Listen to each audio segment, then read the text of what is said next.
מה הזחל אכל? ביום שישי הוא זלל וזחל דרך, מה זה? שוקולד. זה שוקולד, עוגת? שוקולד. ומה זה? גלידה. גלידה, ומה זה? עפפון. מלפפון, ומה זה?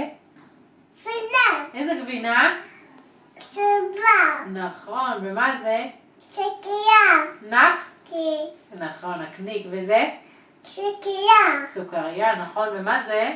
עוגה. עוגת דובדבן? לים. ומה זה? עפפון. תסתכלי טוב, מה זה? נק? כי. נקניקי? יא.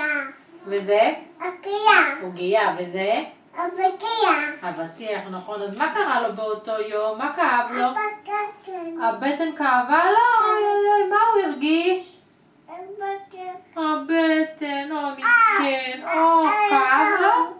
הקוב. באמת? קוב. אוקיי. אפם. בסדר. אפם. את רוצה להגיד עוד פעם מה הוא אכל? כן. מה הוא אכל? שוקולד. מה זה שוקולד? גה. איזה עוגה?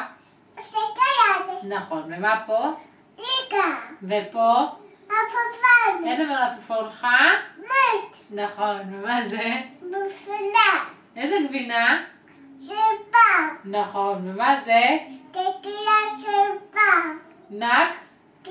נקניק. תגידי נקניק. שקייה. ומה זה? אבקיה. נכון, זה אבטיח, אבל מה זה?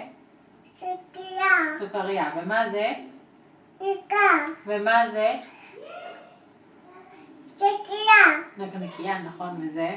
שקייה. עוגיה, נכון, וזה? עקביה. ומה קרה לו באותו יום? בקר. אוי, איך הוא הרגיש? אבא. עוד פעם.